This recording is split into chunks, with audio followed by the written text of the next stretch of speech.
जी हाँ, आप देख रहे हैं अवंतिका म्यूजिक चैनल और मैं हूं आपका अपना दोस्त एंड होस्ट अनिल त्रिपाठी। और आज हमारे स्टूडियो में मौजूद है वो शख्स जो है राष्ट्रीय बेवफा घोषित हो चुकी सोनम गुप्ता का आशिक। तो आइए जानते हैं उससे कि आखिर वो क्यों कर रहा है अपनी मासूका को इस कदर बदनाम, उसी की जुबानी।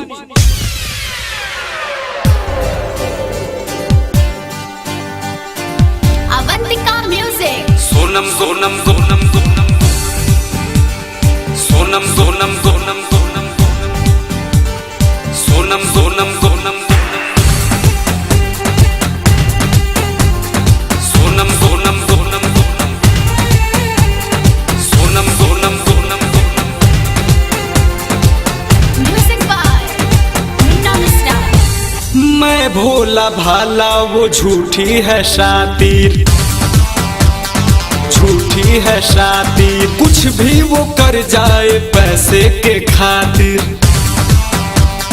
पैसे के खातिर। मैं भोला भाला वो झूठी है शातिर, कुछ भी वो कर जाए पैसे के खातिर। मेरे इश्क का बस यही फलसफा है, सोनम गुप्ता बेवफा है, सोनम गुप्ता बेवफा है, सोनम सोनम सोनम गुप्ता बेवफा है, सोनम गुप्ता बेवफा है, सोनम सोनम सोनम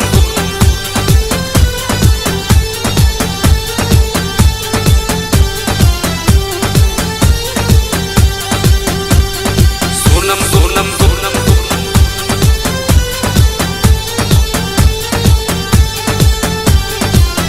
एमएम स्टूडियो गोरखपुर। कहती थी खर्चे उठाओगे कैसे, तुम्हारी कोई औकात नहीं, औकात नहीं। मोहब्बत में लैला है हमने बनाया, उसमें ऐसी कोई बात नहीं,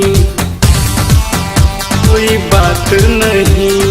कहती थी खर्चे उठाओगे कैसे, तुम्हारी कोई औकात नहीं। मोहब्बत में लैला है हमने बनाया, उसमें ऐसी कोई बात नहीं। बात कहता हूँ जो मैं वो बिल्कुल सफा है, सोनम गुप्ता बेवफा है, सोनम गुप्ता बेवफा है, सोनम सोनम सोनम सोनम गुप्ता बेवफा है, सोनम गुप्ता बेवफा है।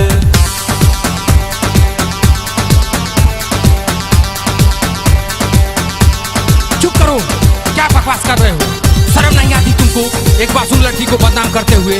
मासूम लड़की मैं बदनाम कर रहा हूँ? मैं चिल्ला चिल्ला के बोल रहा हूँ कि बेवफा है, बेवफा है, बेवफा है। तो क्या समझ नहीं आता? लगा था भोजपुरी में समझा के पड़ी तो।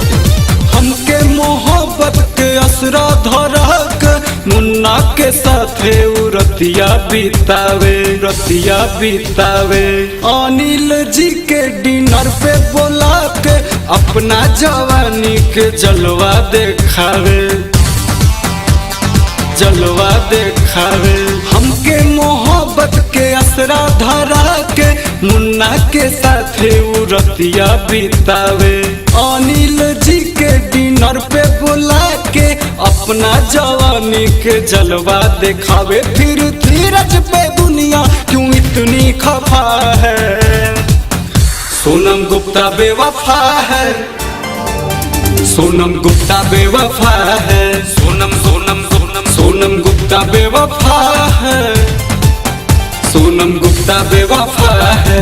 मैं भोला भाला वो झूठी है शातिर, कुछ भी वो कर जाए पैसे के खातिर। मेरे इश्क का बस यही फलसफा है, सोनम गुप्ता बेवफा है, सोनम गुप्ता बेवफा है, सोनम सोनम सोनम सोनम गुप्ता बेवफा है, सोनम गुप्ता बेवफा है।